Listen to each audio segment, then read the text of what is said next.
Guys, good Monday morning. My name is Jerry Miller, and welcome to Real Talk with Keith Smith. Thank you kindly for joining us. A pleasure to connect with you guys through the I Love CVille Network. Today's show presented by Keller Williams Alliance. Folks, you can absolutely count upon Keller Williams Alliance. You're about to meet two on this gorgeous Monday morning, just 19 days before New Year's. Can you believe that? 19 days and counting until 2023.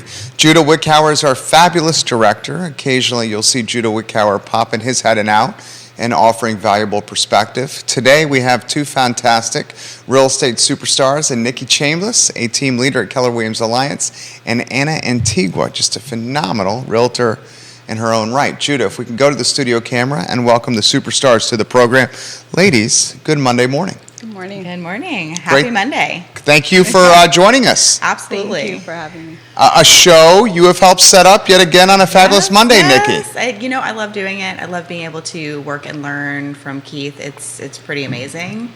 Definitely not something that had you told me a year, well, no, just kidding. I've been doing this for more than a year now. Wow. So a year and a half ago, if you had told me this, that I would be doing this on a regular basis, I'd been like, get out of here.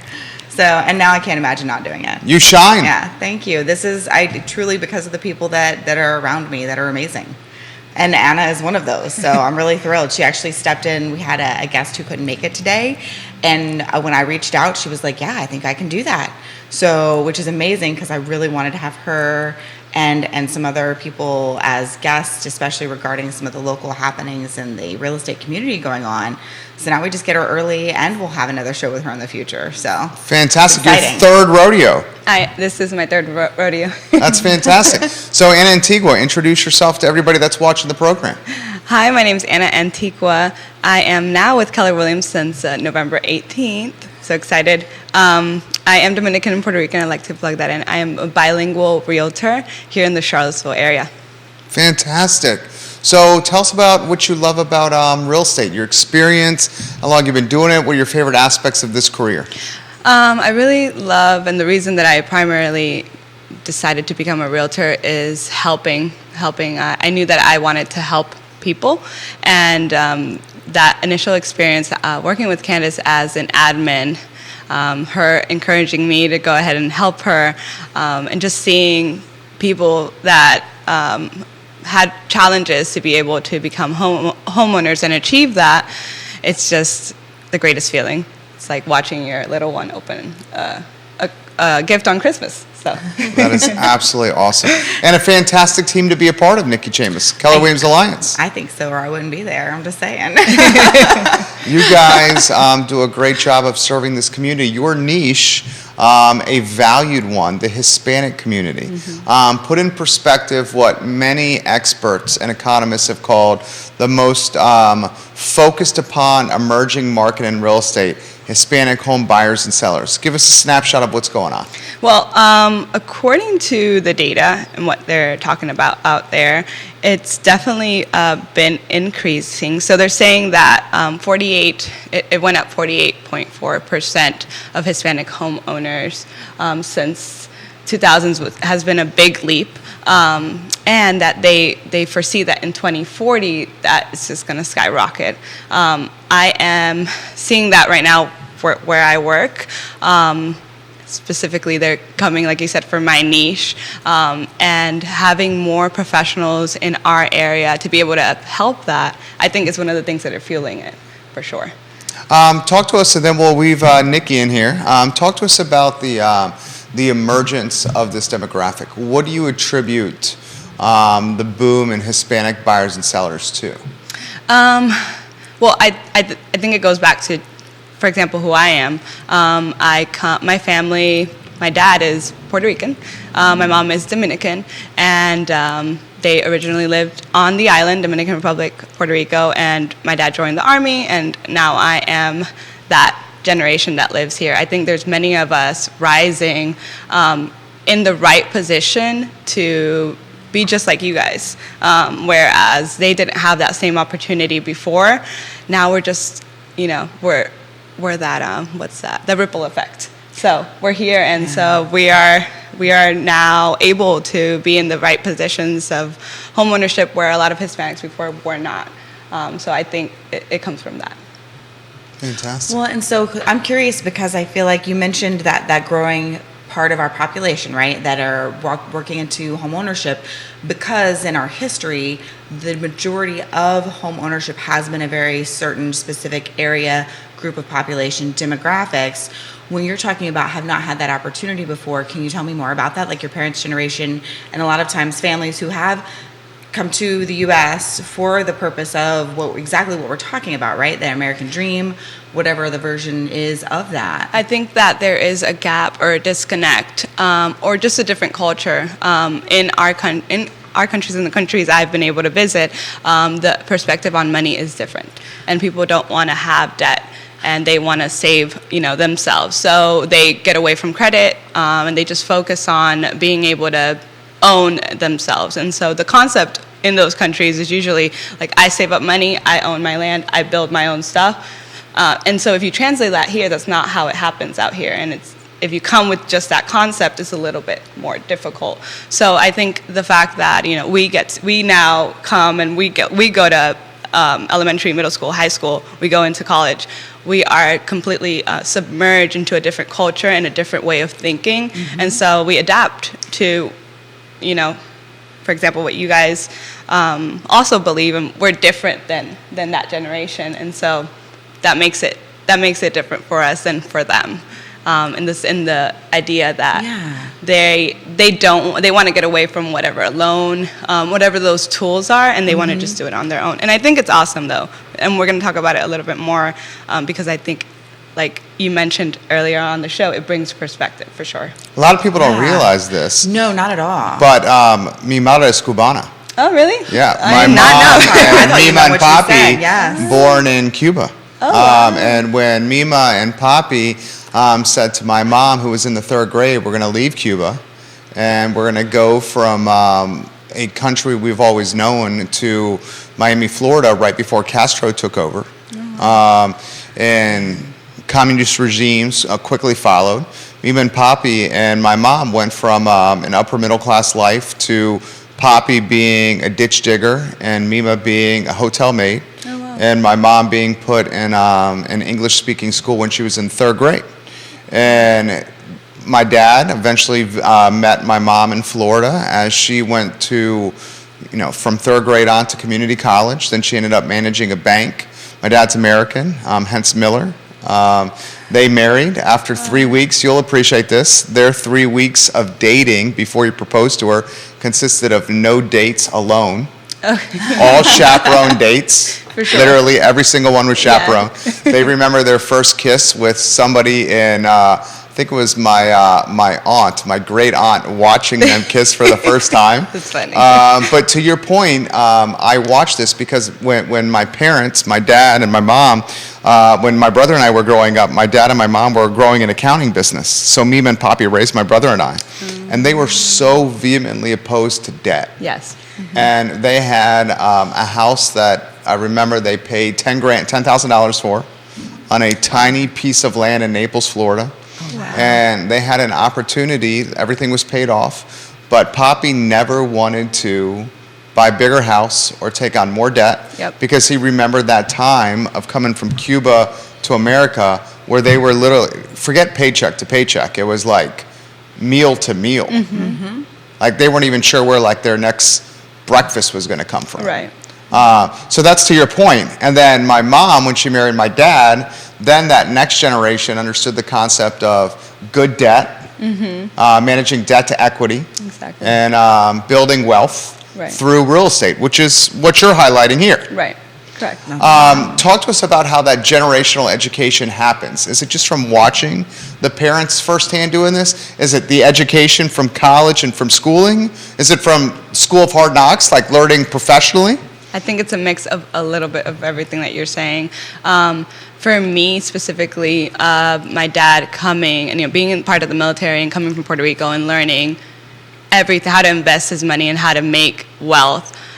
He kind of passed on some of those concepts to me, and then a lot of what I learned was, from college. And but I think another part of that as well is a little bit of the hard knocks that you're talking about, and having real estate professionals do that educating. And that's why I think NARUP is so important, because we kind of stand in that gap, and whatever education that is missing, we are able to voice that and echo that, so that certain mistakes or certain habits aren't being continued on, and they can have a better understanding of why these tools and why debt is okay to have. Yeah, absolutely. Lee Elberson is giving you some props on the program right now, and he says it's so great to see experts from KWA share their knowledge on the program.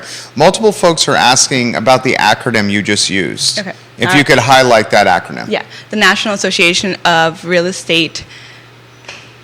National Association of Real Estate Hispanic. Yep. National Sorry, Association of Hispanic Real Estate Professionals. Thank you. Only because I've been practicing National saying this, 'cause I Association keep bringing it up. of Real Estate Hispanic. Hispanic first. Yep. NAHRE. Now I lost it. P, right? NAREP? Yes. Got Okay. it. So we Yeah. are Hispanic Real Estate Professionals, and it's a national association. They focus on advancing home ownership in the United States, and they do it through empowering and educating real estate professionals. Fantastic. Yeah, it's amazing. Yeah, so I didn't know anything about this. I had a coffee with Anna, and we were talking about all sorts of things. One of my big things is about education in the real estate community.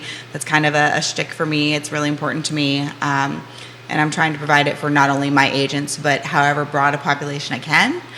And so we were talking about that, and she was like, hey, did you know there's this thing at CAR, NAREP? And I'm like, what is that? She told me, I was like, oh, that sounds like a thing I would be interested in. Yeah. So I was able to last minute attend this. It was an amazing function. Yeah. It was the first of many to come. Yeah. And what were we trying to do? This was the foundation building we did event, right? Yes, we did an event to let everybody know what NAREP would bring to the Central Virginia area. And it was awesome. So many people showed up. So thank you so much for your support. Absolutely. We are so close, and we hope to have everything launched by 2023. But the goal of this is not only to educate buyers and sellers, but also to educate other real estate professionals, because you don't know how many times I'm talking on the phone and I have to deal with this because people are coming to me for help, but other real estate professionals don't get to have the conversations that I get to. So those terms that I have to use a lot and exchange a lot.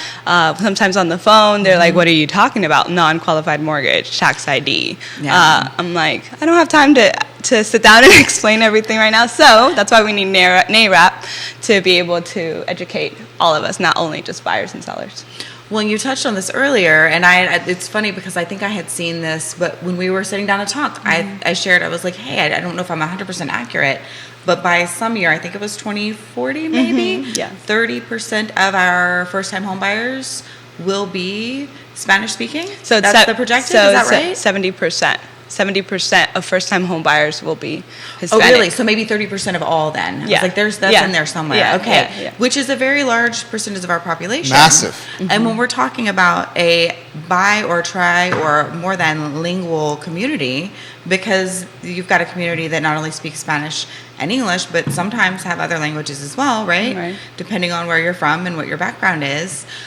Coming in and being able to speak in things, especially depending on how far removed you are from if your original language is Spanish, being able to speak about things like real estate and any legal aspect and contracts in your language.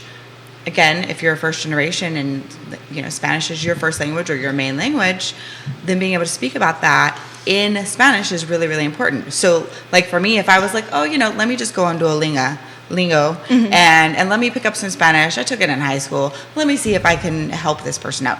That's a big no. Right. That's nope. That's not the way. That's not serving the community or clients or anybody really well.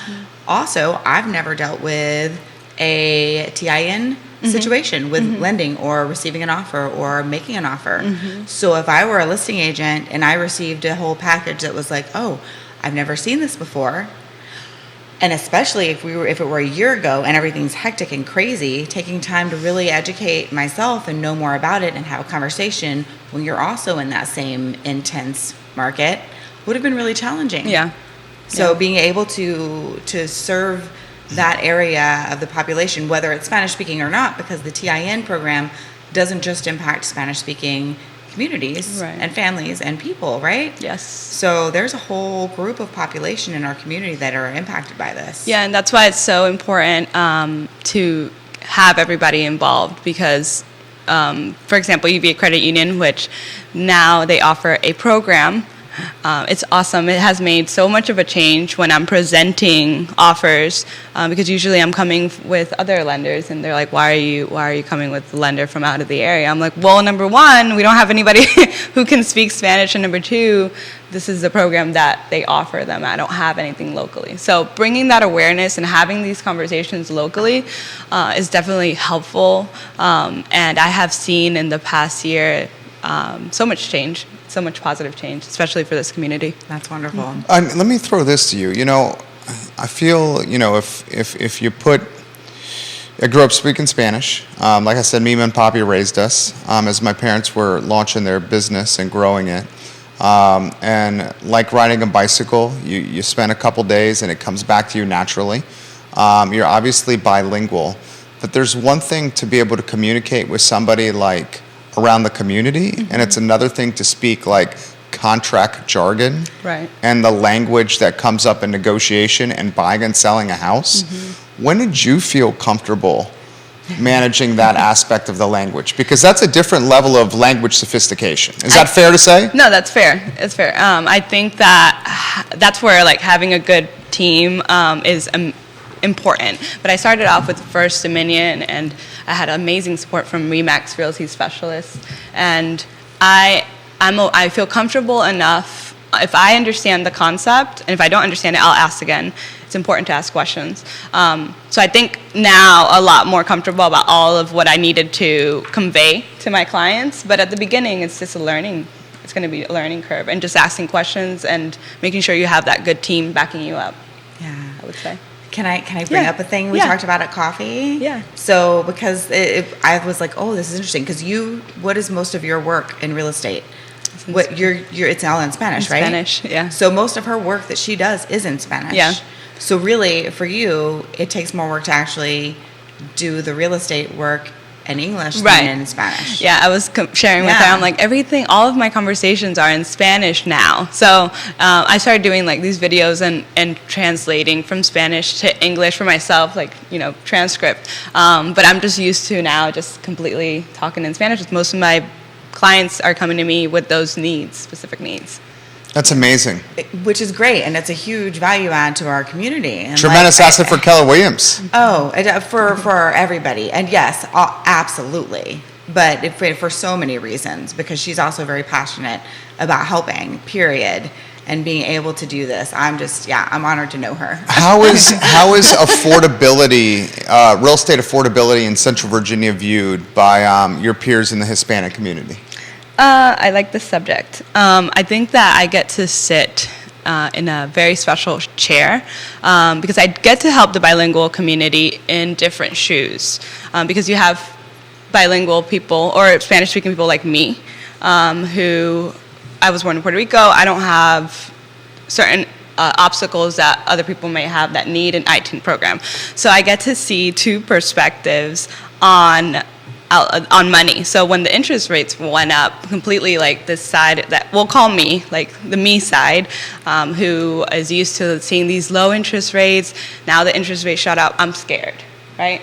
But I have my other side who are many families who need to save. They're used to seeing high interest rates all the time because they're using non-traditional. Because they don't have credit. They don't have credit, but there's also the tax ID aspect of the whole thing. So they have to have 20% down. They always had to save. They always had to look at higher interest rates at 7, 8, 9. They always did. So when we come into this new market, for them, it's not a shock. And they're actually in the competitive time, they were in a better position because most of the time they had 20%, 30%, 40% down payment.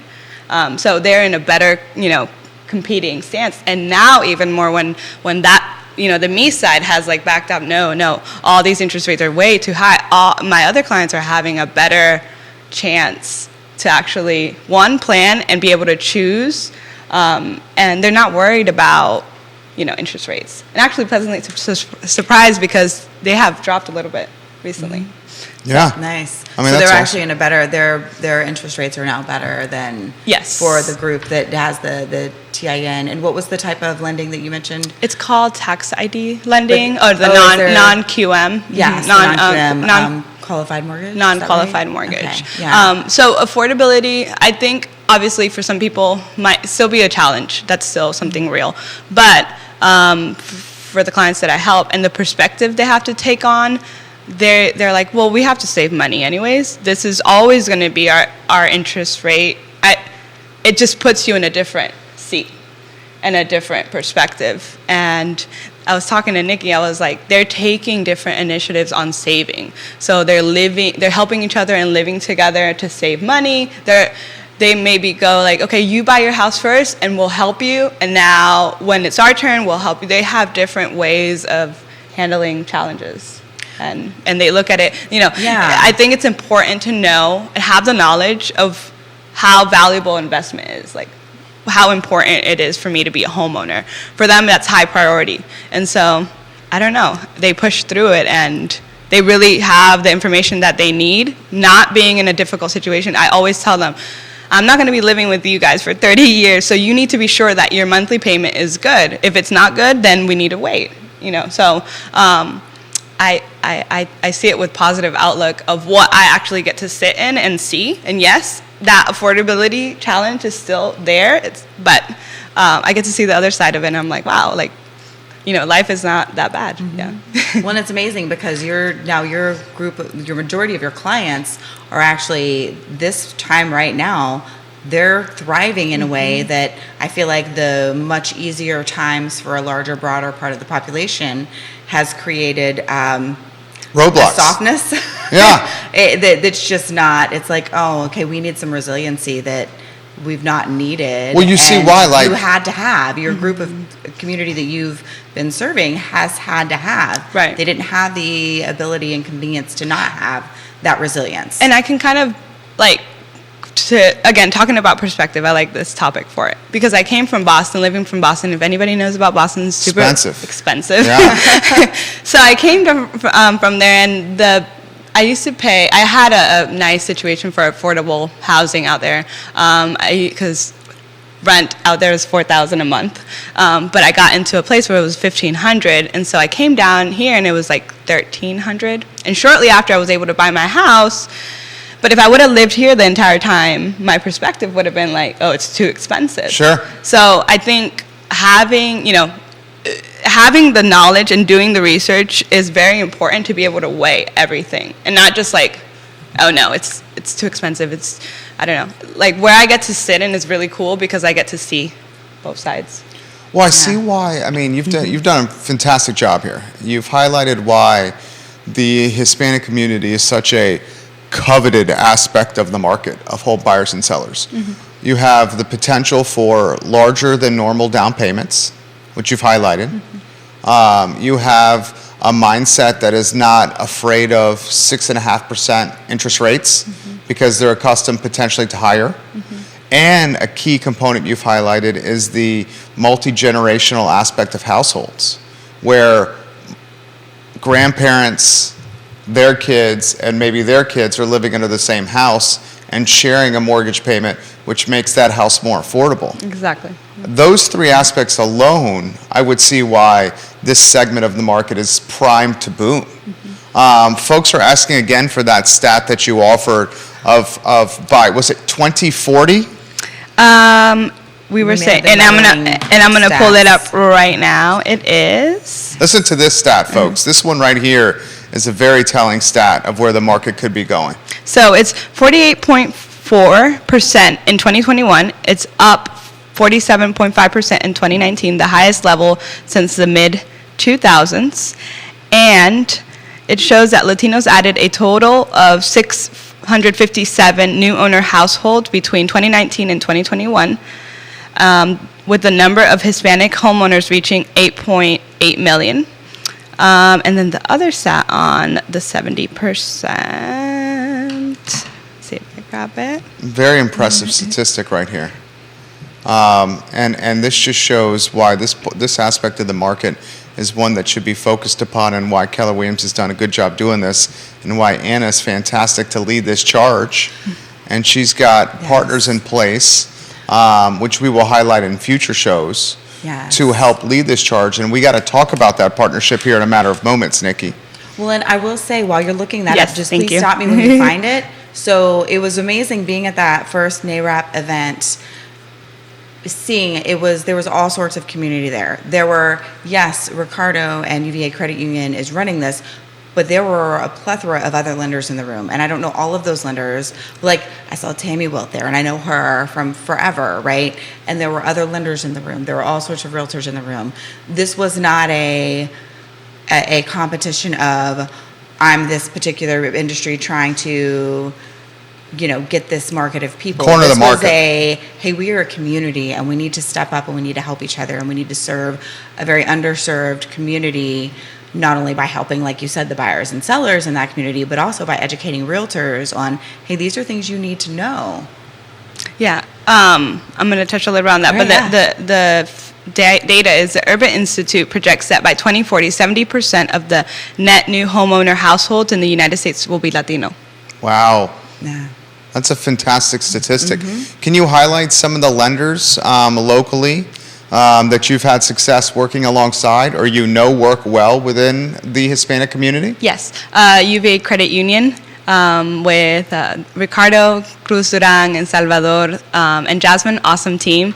Another is Maurice Barros, also amazing. Mo Barros. Barros. Mo Barros, he's my boy. Yes. I play squash with him often. Yes. I see him 3 or 4 times a week. Yes. In fact, should I text him right now, Mo Barros? Yes. He's my boy. Keep going. And I also work with Intercoastal Mortgage. They do not currently offer a tax ID program, but I know that Michelle Good is here in the area. I specifically work with Sebastian Rivera, and he lives a little bit more in Fairfax, but he's still an awesome resource, bilingual, and just amazing resource all along. Yeah. And there is a list of many more, but I'm happy to share that with you then, or to leave it in the comments as well. That would be fantastic. So, how this question's come in? How can we potentially help the community grow from outside pockets of Central Virginia to a broader area of Central Virginia home ownership? Say that one more time. Yes. So, how do we make home ownership approachable for the Hispanic community across all of Central Virginia, and not just certain pockets of Central Virginia? Like right now, it's clustered, a certain bit. Yeah. Scott Morris also says we specialize in Spanish as well. Ross Mortgages, Scott Morris is watching the show, and he says that. I think that continuing education, I think that we need each other. And actually we learn, in one of the shows here, we learned that how will we know who's, like, I didn't realize that you had Latino family or Hispanic background. Like, we won't know unless we communicate and talk to each other. So I really think educating and empowering is going to spread the word. Because when I came here, people didn't know where to go. And they were, I don't know what to do. I don't know where to go. So somebody actually stepping up and saying, yep, and the way we do that is, I can help Nikki, who helps the next person, who helps the next person.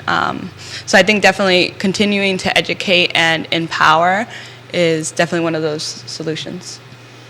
Yeah, and that's huge. Like, this is a very important conversation, because I will tell you, very, very early on in my real estate time, I had a call from a gentleman who his first language was definitely Spanish, and I was trying to communicate with him, and I did not do a great job at it, and I tried, and I think we set up an appointment, and he didn't show up, and it was one of those where I don't think it was the language barriers to not showing up. I think it was the land ended up not being what he needed it to be. Right. And so he was like, oh, not now. Yet had he been interested in that land, I'm not sure what I would have done. I would have probably tried to reach out to UVA and to one of their programs and find someone who spoke the language.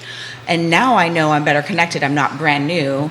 I know a plethora of agents who, plethora is actually a huge exaggeration. I'm so sorry. I have a good, small, solid group of people, though, that I know and trust that I could reach out to and be like, hey, you speak Spanish. I have someone I'd love to refer to you. Do you have room and time and opportunity to be able to have a client referral, right? And I think talking about the very real aspect that this is not easy work. This is not easy work. And for a while, it was like this. We got a handhold. We got a handhold because we got to teach and we got to translate and we got to figure out where to go because all this path is not set out for us. So when I first started, I was calling. I always joke that I called almost all the states trying to figure out where this product was, and there were pockets, like you said. Like in Virginia, there was this other self-help credit union had a program that it was crazy to me. It was like 5% down payment, and the interest rate was 4%, but it was only for the people living in that area. And when I called, it was almost taboo. Like we couldn't talk about it because, this was a protected thing. But again, that work that was done in that area. Somebody stepped up, somebody saw the need, and somebody did something about it, got educated, knew who to talk to. And I think that's what, me and Ricardo and everybody at UVA Credit Union, having those conversations, having these conversations here and creating awareness so that we could work together and see what solutions we can come up with. Scott, who's watching, he's the branch manager for Virginia, Pennsylvania, and North Carolina, Scott Morris of Ross Mortgage. So, you're talking a heavy hitter here with significant production. He says that you guys should talk. Okay, he awesome. says Amanda on his team, who is currently in Chihuahua, Mexico, handles all ITIN and along with Spanish-only clients. Awesome. And they provide this service quite often. Awesome. So that's fantastic right there. Another option for your contact list there. Thank you. This is an interesting topic that's come on the feed here. How do we take the Hispanic community and potentially position investment properties in front of them? Is that a conversation that's been had? So I was actually talking to her about it. I think that kind of hitting on living with, having a rental and saying, okay, you take this room, you take that room, finding ways to save money. I see in our community that we are already doing this. So for example, I've had clients who say, well, I want to take my money and I don't want to put it down on a brand new house and have this high monthly payment. Instead, I want to buy a house I got to fix up. And they're not afraid to do that. So they are already doing that as something that's like normal for them so that they can build wealth for themselves. So a lot of my clients are that kind of investor, but it's also like they're looking for that first home in that way. Are we willing to do that? Am I willing to do that? I don't know. Like I was not raised in that culture or that. I think there's challenges there when I think about that, but thinking about the community that I service, they're not afraid of that, and they have a different perspective on that. Well, I feel like two of the questions that have been posed and I don't know from where, and I know it's not intentional, but I do want to use it to touch on something. They were about how do we provide for this community, and those are great ways to phrase the question. But I think that the big thing that I have realized between coffee this morning and this show is it doesn't matter if we provide it or not. This is a community that is going to go after it and find a way. And all it took was having an Anna who was willing to call almost every state and figure out where the programs were. But once that key piece was in place, it doesn't matter if an opportunity is presented. This community is working to make it happen regardless. Right. Yeah, I agree. I have somebody actually right now that's qualified right under that 200 mark, and you know how hard that is. And so right under the Twitter K mark? Yeah. Wow. And they have to rent, and they're like, nope, I'm not spending money on rent. I'm saving my money up so I can, do the down payment. But another option there that I see for them thinking is, well, I could buy a property, under that and fix it up, and that's my house, and that's how they think. That's amazing. Yeah, it's easy for them. And then they build the equity, and then they have something there. Exactly. Mo Barros just texted me and says, tell her I said hello. He's watching the program. He's got a hell of a forehand, Mo Barros. I'll throw this to you here. What is, do you think of yourself as a mentor? Have you thought about that? Oh, yeah. And is that pressure? And how do you manage that pressure? Initially, being the only go-to source. And I learned how to manage it better now, but at the beginning it was very overwhelming. I do consider myself a mentor. I think every realtor probably is a mentor, and we have to sit down and go through all the emotions. I do, but I value it a lot. And I want to continue to be able to educate and share my perspective. At first, it was a little intimidating because, they almost a lot of the times they're like, "Oh, I don't know about credit. I don't know about mortgages." But where I come from, and so you have to kind of break that barrier and kind of get them to see, yeah, but it's a tool. Get them to see differently, and I like that challenge. I like to be able to educate. How about managing the youth aspect? What do you mean? I mean, we're younger folks.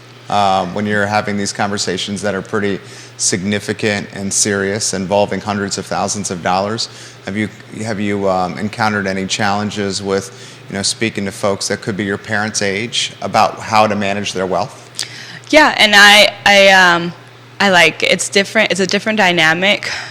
Usually, folks are coming to me. I'm not pushing myself on people, and so usually the relationship or the interaction I'm having, it's they trust me, and you really need to find an advisor, a realtor that you can trust, and I really only want people who trust me because and if you don't trust your realtor, find a good advisor, a realtor that you can trust, because this process has so many steps, and so it can get complicated, and you really need to have that trusting person. So I really have a good relationship, and I feel like many times I found a new mom. My mom is watching, so Mom, you're my only true mom.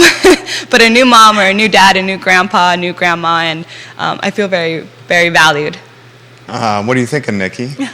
I just love this whole conversation. I think it's amazing. I think it's important, and it's neat to see that different perspective, because your world, real estate and otherwise, but especially your real estate business, is very different. Mm-hmm. It is not the same as like a Carrie Griggs who's been on here before, or a Jason Kirby, and there are things that are still the same and true no matter what, and yet there are aspects that are just completely different that you and only a small group of other realtors are familiar with and knowledgeable in.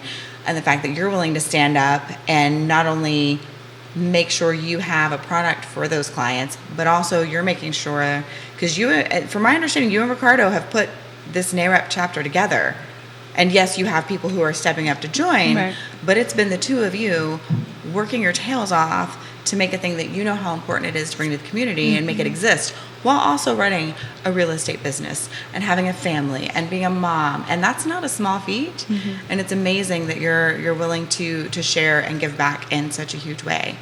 I love it. What's the goal? I'm a believer in time and purpose. And so I don't know how long I'm in this for. I know that I was placed here, and the opportunities, like, what she's talking about, and I feel very blessed. Sometimes I'm like, wait, how did I end up here? So I feel like, yes, a lot of effort and passion and just willingness to help has brought me here, but it's almost effortless, and it feels easy. And so whenever the time has come, like, I'm a believer in purpose. So the purpose is to fulfill my purpose and to continue helping people. You got Ricardo Duran watching. Nice. He's the Hispanic, as we've identified, the Hispanic segment mortgage supervisor at UVA Community Credit Union. He says Anna is awesome to work with. He also has this statistic, which you've highlighted: more than 70% home buyers will be from Hispanic Latinos over the next 20 years. He says, if I was a realtor, I would not be surprised the next offers on your listings will be from Latino home buyers. It is not only correct to help out the Hispanic segment, but it is also strategically correct. Ricardo, you're getting some props on this program, homie. He's come on the I Love CVille Network before. He represented UVA Credit Union extremely well.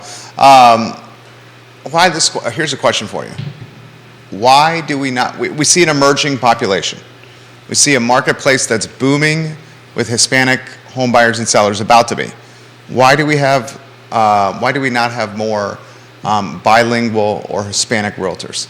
How many, can you count on one hand how many we have? Because I track this pretty closely here. There's roughly 1,200 agents in CAR, 1,300 agents. Not all of them are active. Some of them are hobbyist agents. How many bilingual agents can you count? I think One hand? no, not on one hand. Two hands? We can get to like 4 hands. You can't. You can't. We can. I think that I think Get to 20 out of 1,200. yes. So we're talking, that is 1.3% of CAR Yeah. is bilingual. Well, but Right. this is, we're talking about now a matter of like, this gets into representation matters, right? And we just inducted our very first African-American person of color, right? Not just first African-American, but first person of color, period, president of CAR, right? But representation matters when that's a really hard community to break into, whether it's intentional or not, because I will say at this point it's not intentional, and historically it has been very intentional. That's not an easy thing to do. No. That's part of why, like Anna being who she is and how she is with this purpose and vision and voice, it matters so much. Ask Lisa Herndon, congratulations on being inducted president of CAR. You said maybe 20 realtors in CAR are bilingual. And that's me digging. So sometimes I'm like, I find like, if I think I was doing it for the event back in October, I think that the difficult aspect makes some people step back, and maybe they're bilingual. Like maybe there's a lot more in there, but they're not coming out, and I'm not calling them out to do so because it's not for everybody. It's not everybody's cup of tea. And This is hard business. I mean, the payday is you're talking about a 90-day pay cycle in a lot of circumstances here. right, And they're grinding. right, This is not for everybody. right, exactly. And the agents, I mean, how long does it take before you start making money It when you get in this depends. business? It truly depends. And if you don't have a lot of training and all of that, I would, just from a business standpoint, I would say you need to give yourself 2 years, not because you can't make money, but any money you make in that first 2 years, you probably need to pop back into your business. Into the business. Really? Right. Unless you've got some sort of an accelerated training program, which is part of my desire for training and it to be better. And I mean, I've talked about it before. It's easier to get it's harder to get a license for cosmetology. And in a lot of ways, like I get it. I don't think it should be easier to get that license. I just think that there's not enough around the structure of real estate licensing. Yeah. And the only answers I've ever heard proposed have been to require a bachelor's degree, and that is not the answer. That's not really going to help make the real estate education process better. I agree with that. What do you make of those comments? I agree with that. I think we have to grow a little more, and at least why there's not that many of us. It definitely is because we have to grow, and so where in my career I had to kind of pave my own path to just focus on everybody that was coming to me, and not be tempted to be like, well, I just want a regular client, because there was a lot that it wasn't paved. There was no resources. I would go and nobody knew about this. So I still think we need to grow and that we need more resources. There's a lot that needs to happen as well with the contracts, like the verbiage, so that it can also be in Spanish. That's not. There's a lot there to navigate, and so I don't think it's very attractive. Are the CAR and VAR contracts bilingual? No. There is not a... That's bananas. Also, if you want to get your real estate Is that not license, bananas? It is. there is not an That option was like to my take it in first- Spanish if you want yeah. to get your real estate license. That is bananas. And I do think you need to understand it in English, and Yeah. also when we're talking about I'm learning so much statistics, on this show today. The Yeah. statistics of where our future is headed, it's insane. We should reiterate this statistic here from Ricardo Duran. More than 70%, and you highlighted this statistic. This statistic blew my mind. And now that I'm like reading this statistic over and over again, Yeah, I'm think just, about it's what like that means. freaking blowing my mind right now. Like it's really resonated now. More than 70% of home buyers will be from the Hispanic Latino community over the next 20 years. Did you hear that statistic, Judah? More than 70% of home buyers will be from the Hispanic and Latino community over the next 20 years. Yeah. That's And- mind-blowing. and Can I hop on a high horse real quick? No, I don't know that it's a soapbox. That's what I meant. I don't want a high horse. That's hard to fall off. We all are going to Done be in that business before. here in the next 20 years. Yes, Yeah. oh, absolutely. Yes, I will be. All of us, totally. So put that into perspective of, let's just look at like 2020, when a lot of things around fair housing and a lot of conversations were being had. And a lot of people in this industry were struggling with the reality of what fair housing means and how that means we need to grow as human beings and as realtors. And if that's a struggle, if that's something that you're still not educating yourself and willing to grow in, if diversity, equity, and inclusion are words that you have a hard time hearing, you may want to consider your future, like truly, because real estate may not be the industry for you if those 3 words make you cringe inside and not go, oh, you know what? Yes, there's more room for education. There's room for growth. We can do better as a community, as like a nation, because our history has required all of this growth. And we've come a long way, and there's still a long way to go, which is very evident by not having contracts in other languages. Exactly. Especially when that statistic, 70%. Yeah.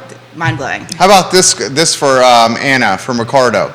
We have had a lot of interest about opening a new chapter of NAHREP that covers Central Virginia. NAHREP, which is the National Association of Hispanic Real Estate Professionals. Yeah. Is a place where you can connect, partner, join, and advocate to make an impact on policy. You mentioned 20 real estate agents in CAR, which is the Charlottesville Area Association of Realtors. We need to partner together to make an impact. If we don't, then we will not be able to make an impact. So basically what Ricardo is saying here, that the National Association of Hispanic Real Estate Professionals needs to use the power of group and maybe lobbying and the power of economies of scale and collective bargaining to utilize its influence to make buying and selling of real estate more approachable and tangible for the Hispanic community. It boggles my mind that these contracts that are stock contracts that can be put together by professionals well in advance are not in Spanish. This is boilerplate language where certain segments, I've seen the contracts and utilized them, are literally filled out where the rest is boilerplate. Right. You put in names, you put in some contingencies, you put in some price points, other aspects to it here. Does that not boggle your mind? It did. It was my first question, and I did my research, and I called, and I said, is there any way I could get it in another language? And the answer was no. Yeah. Yeah. What the heck? Well, because not having representation. So Right? what did you walk us through that first time? What did you do? Well, I was with Candace, and we were what I had to do. Go to a lawyer? We did not go to a lawyer. We called directly for the contracts. It's where they make the contracts. And so what I had to do to protect myself is create a form saying that Because that's your tail. I'm not gonna get in trouble sued Right.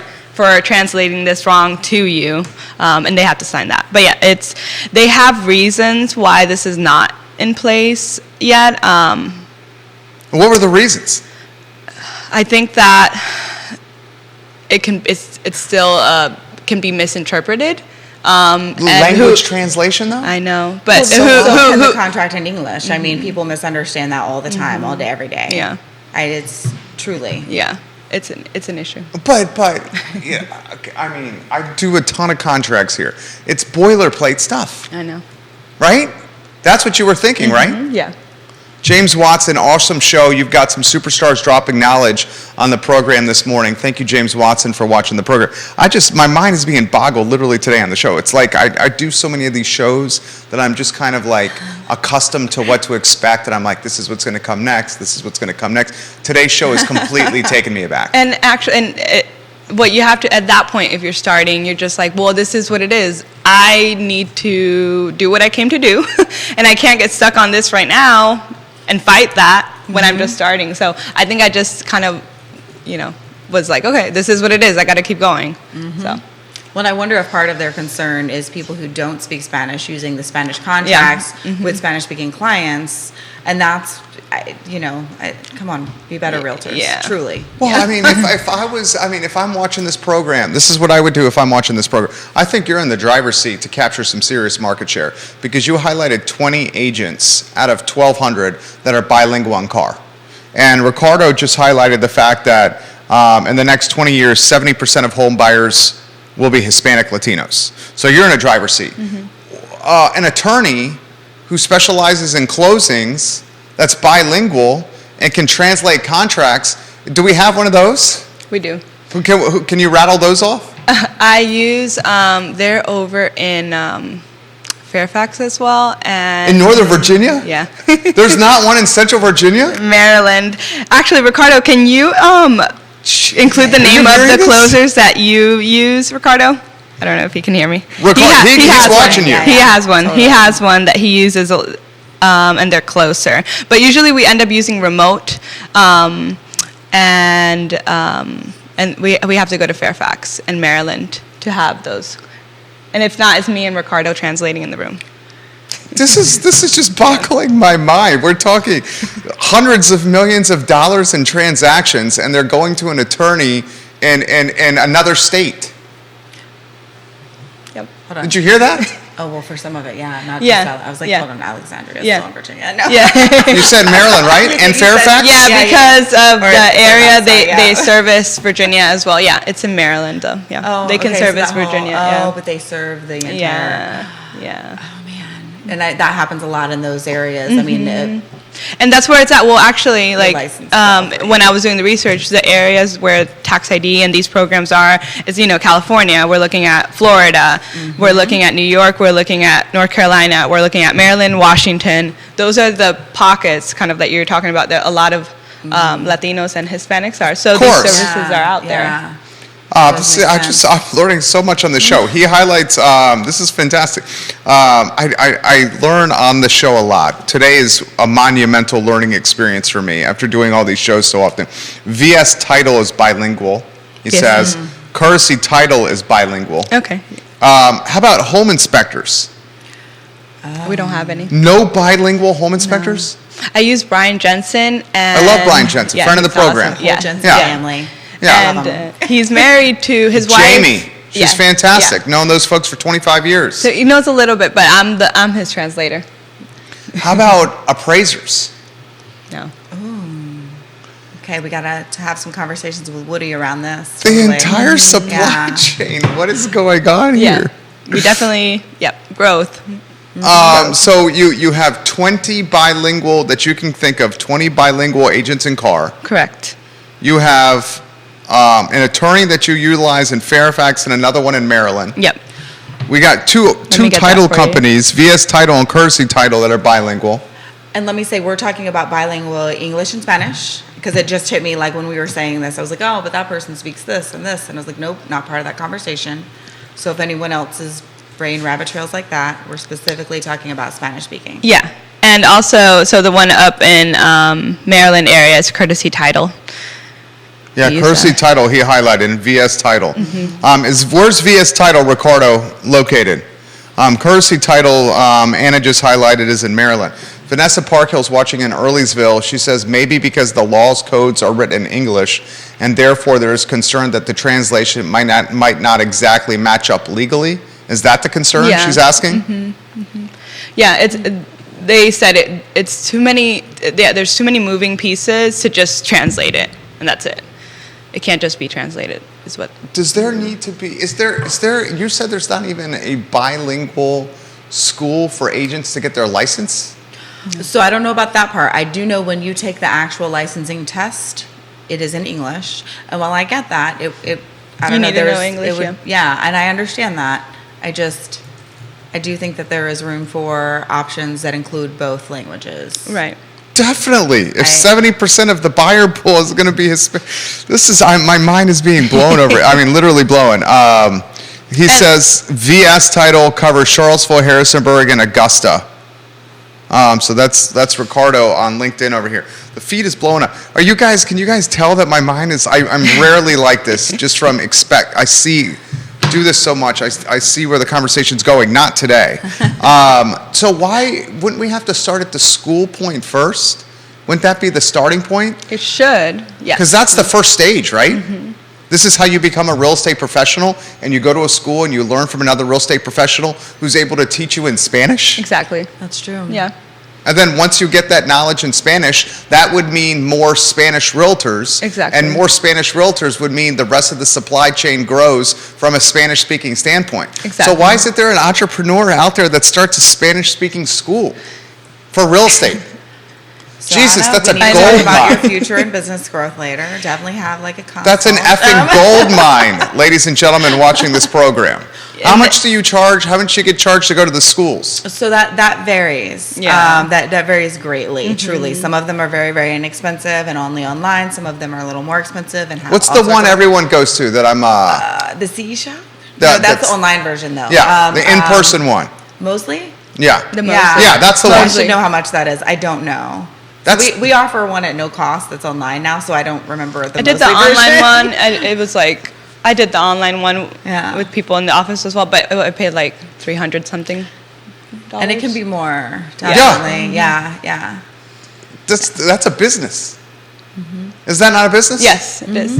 It's- Have And you? we need it. Would you ever consider launching something like that? I'm like, I have so much on my plate. I mean, you and Ricardo could do this and make a killing. Ricardo, I know you're watching over here. This is a gold mine waiting to happen for you This is here, where pal. you leverage and you grow people up. Yeah, and They can exactly. take on the things I mean, that you you're could doing build a now so that team you can grow out and of focus this. on the growth. Yeah. It's just an idea here. This is one only have a I'll microphone. come back in 5 years.